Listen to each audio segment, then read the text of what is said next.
Hello, writers. So today we are going to review our writing for this week. This week you have writing one, which is a realistic fiction story all about bees and hives. And writing two is all about frogs.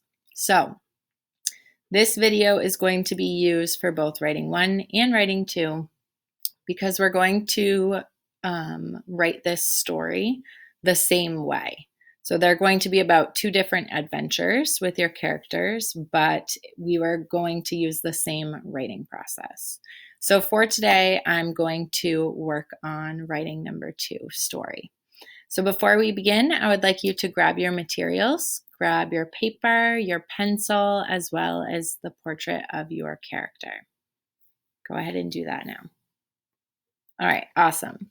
So, my character, as you might remember, is Bowie. She is a 5-year-old girl who loves wearing bows in her hair and her pink boots.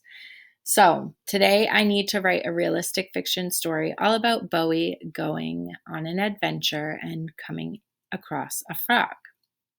So, just like always, we're going to start by reviewing our word bank words.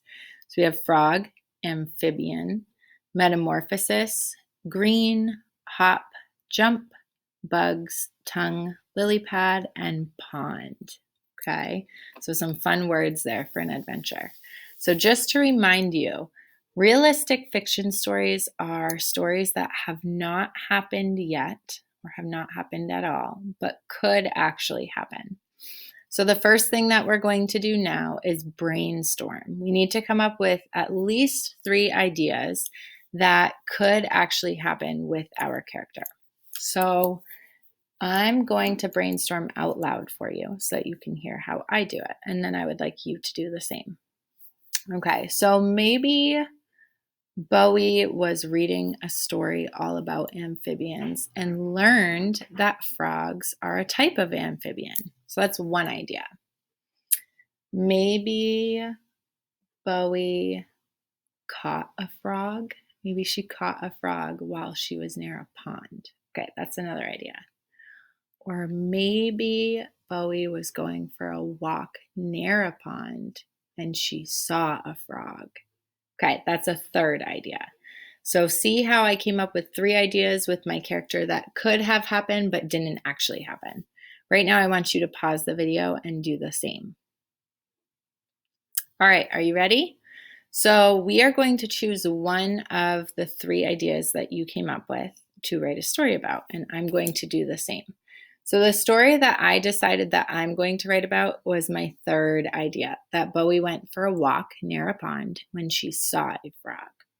So now I need to come up with a beginning, middle, and end. So my beginning is that Bowie was going for a walk outside. I need to say who she was with. So maybe she was with her grandpa.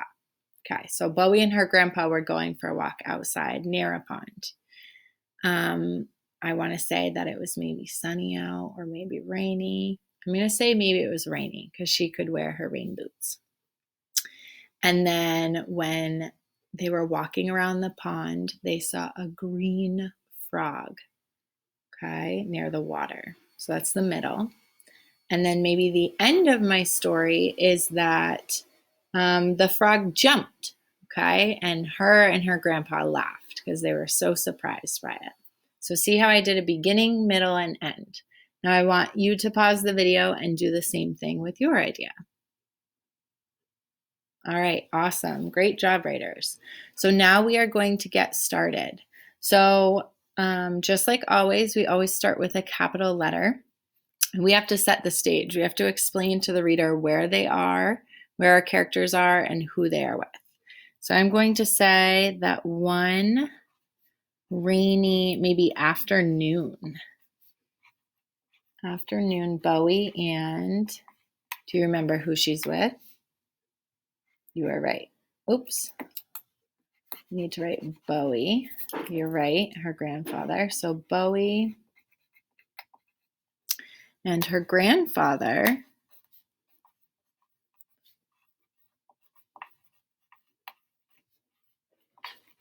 went for a walk near the pond, right? were walking near the pond. Okay, awesome. Now I have my beginning. So in my beginning, I've said what the weather looks like, where they are, who's with them. So one rainy afternoon, Bowie and her grandfather were walking near the pond. Now I need to write my middle that, remember, she and her grandfather spot a frog. So they see a frog. But maybe this is a great opportunity for me to use some dialogue, some things that Bowie or her grandfather might say. So right now I want you to put your thinking caps on. Awesome. Thank you for doing that. And I want you to think, what might Bowie or her grandfather say when they see a frog? You're right. Maybe they say, look. Maybe they're exclaiming, look, there's a frog. Or do you see that frog? All right. So now I'm going to challenge myself as a writer and include some dialogue in my story. So I'll say, maybe grandfather was the one that saw it first. So maybe I'll say, look, said grandfather. All right. And because he's saying, look, I have to put quotations around it, right? So look, said grandfather, there is a frog. Maybe where is the frog sitting on or sitting? Can we find a word in here? Yes, lily pad would make sense. So there's a frog sitting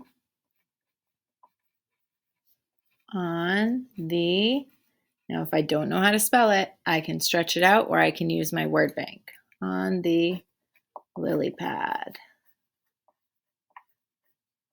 Okay, maybe he's excited while saying that. So again, I'm putting quotations around the things that he's saying. So I need to go back and reread. One rainy afternoon, Bowie and her grandfather were walking near the pond. Look, said grandfather, there is a frog sitting on the lily pad. Now, Bowie, how do you think Bowie might be feeling? Let's use this time to put some feeling words in there. Maybe scared. Maybe she's super excited. Maybe she's surprised or happy. All right, I'm going to use the word excited. I think that she loves frogs. So maybe I'll say that Bowie leaned in. Maybe she was leaning in to get a closer look. To get a closer look. What do you think she's looking at? The lily pad or the frog? You're right, the frog. So at the frog. She was so excited. All right, so I'm going to stop here. Now, I have not written the end of my story yet. I'm not anywhere close to the end of my story. I've done the beginning and the middle, right? What I'm going to do though is because I'm running out of paper, I need to go get more paper so I can finish my story. But before I do that, I would like you to write your beginning, middle, and end. So just like me, I'm going to challenge you. Your beginning needs to have a setting where you are. You need to tell me who is there, what characters are in your story. And then my challenge for you today is to include at least one piece of dialogue, one thing that a character says, and then some kind of feeling. Do you think you're up for the challenge? All right, awesome. So my friends, have fun writing. I cannot wait to read your stories, and I hope that you make it fun. Do something exciting on your adventure with your frog. And then don't forget to add a picture. All right, my friends, have fun writing. Take care, and I will see you soon.